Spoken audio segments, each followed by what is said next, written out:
नमस्ते बच्चों। क्या बनाए हो?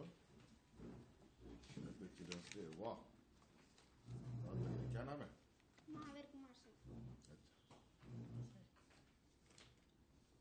तुम्हारा नाम? शिवम प्रमाणिक सर। वाह, कहाँ से हो? Sir BIT Mishra. Mishra. Yes sir. क्या नाम है? अनुप्रिया कुमारी।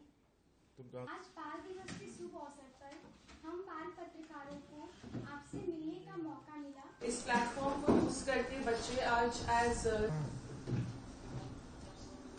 सो जैसा कि आप जानते हैं आज हमारा ये तीसरा सिंहभूम में बच्चों के साथ में काम कर रहे हैं। हमने आपसे लास्ट ईयर आई थिंक 1.5 महीने पहले हमने राशि प्रेस क्लब के साथ कोलैबोरेशन किया था और हमने जर्नलिस्ट में हमारी मदद की थी।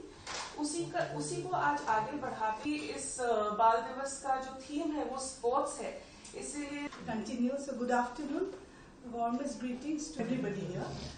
एंड बाल पत्रकार एक रिपोर्टर के रूप में आपसे कुछ सवाल पूछना चाहते हैं स्पोर्ट्स, इंक्लूजन और डाइवर्सिटी जैसे मुद्दों के इर्द गिर्द। नमस्ते सर, मैं बाल पत्रकार अनुप्रिया कुमारी। मुख्यमंत्री सर, मेरा आपसे यह प्रश्न है कि हमारे राज्य में बहुत सी लड़कियां जो खेलकूद में आगे रही है, लेकिन कुछ ऐसे माता पिता हैं जो अपने बेटी को खेलने से मना करते हैं और उनके मनोबल को तोड़ते हैं। सर, उन बच्चों के माता पिता को क्या संदेश देना चाहेंगे? पढ़ाई लिखाई जितनी जरूरी है, जीवन में खेल भी उतनी जरूरी है। और खेल भी एक ऐसा माध्यम है जिससे कोई भी बच्चा अपना नाम रोशन कर सकता है। सिर्फ अपने लिए नहीं, देश का गौरव भी बन सकता है, दुनिया का मिसाल भी बन सकता है। इसलिए खेल की रुचि रखने वाले बच्चों को खेल की दिशा में उनको प्रोत्साहित करना चाहिए। मैं बाल पत्रकार शिवम प्रमाणिक। सर, आपके अनुसार बाल अधिकारों को सुनिश्चित करना कितना महत्वपूर्ण है? हर संभव सुनिश्चित होनी चाहिए।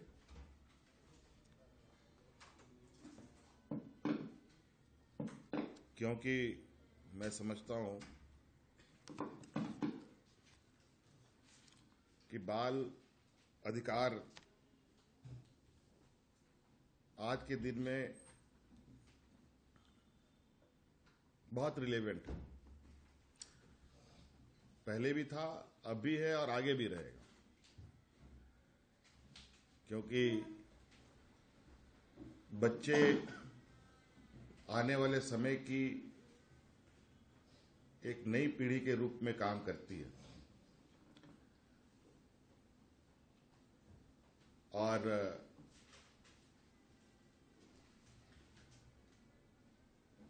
उनके अधिकारों को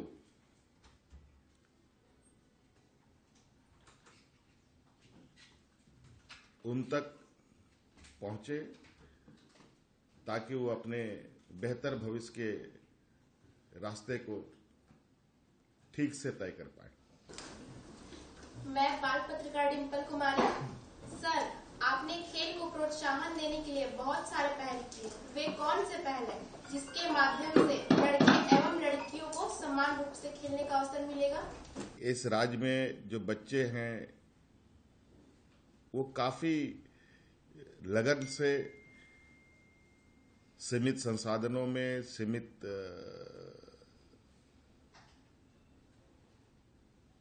जगहों पे अपने हुनर का निखार करते हैं।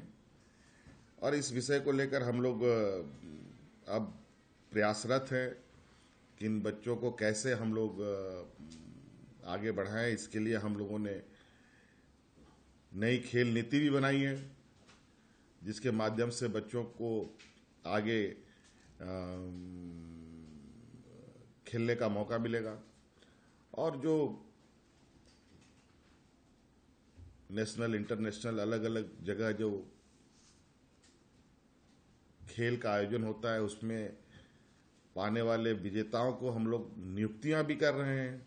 नौकरियों में भी हम लोगों ने कुछ परसेंटेज खिलाड़ियों के लिए रखा है। और मुझे लगता है जो पॉलिसीज़ बनी हमारी, उस पॉलिसीज़ के माध्यम से और भी बच्चे को प्रोत्साहन करने का सरकार करेगी और बच्चों को भी इसमें इंटरेस्ट जगेगा।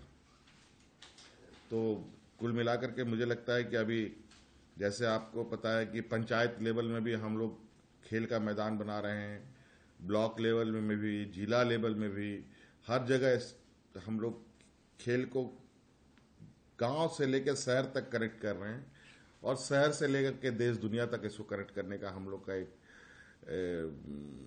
बहुत बड़ा कार्य योजना है। और उसमें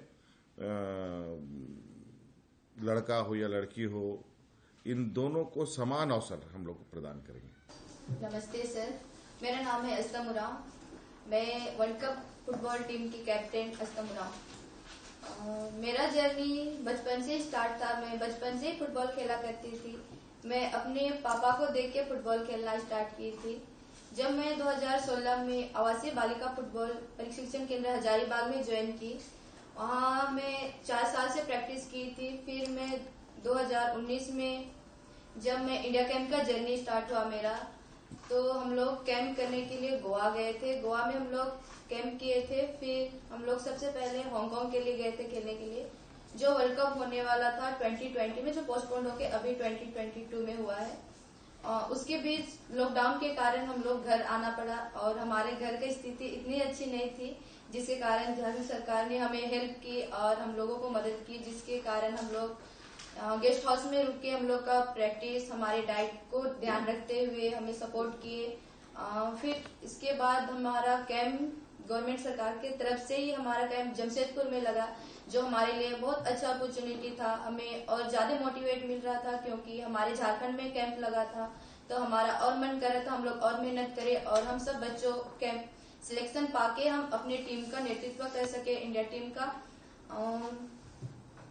और फिर हमारा जब मैच हमारा उड़ीसा में हो रहा था भुवनेश्वर में, तो हम लोग काफी हार्डवर्क किए थे और हमारा पहला मैच यूएसए के अगेंस्ट था और सेकेंड मैच मोरक्को के अगेंस्ट और थर्ड मैच ब्राजील के अगेंस्ट।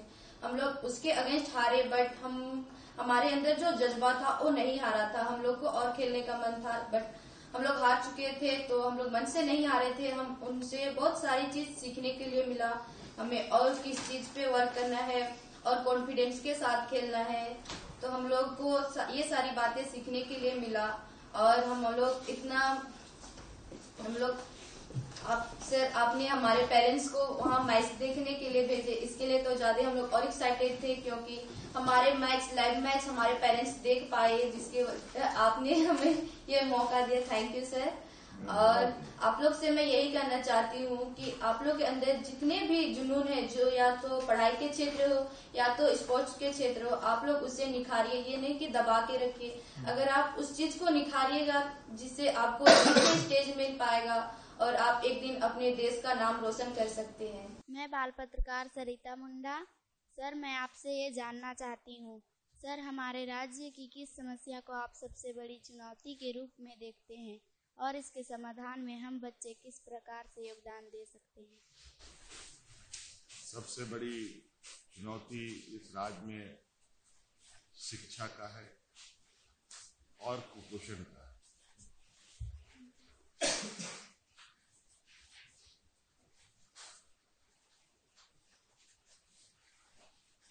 ये दोनों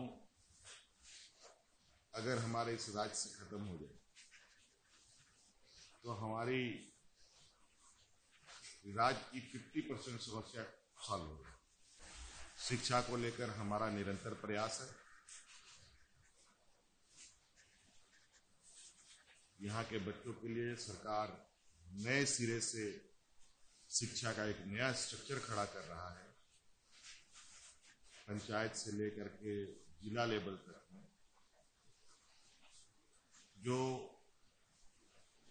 स्ट्रक्चर बन रहा है, जो हम लोग काम कर रहे हैं, वो बिल्कुल प्रोफेशनल वे में काम कर रहे हैं।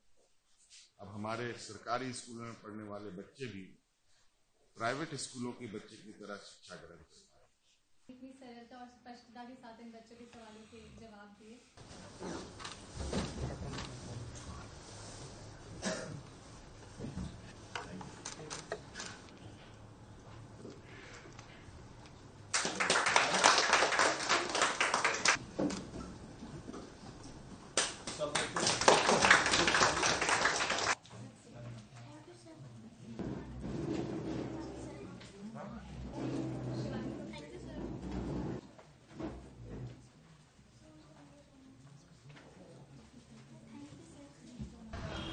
स्माइल। बहुत धूप है।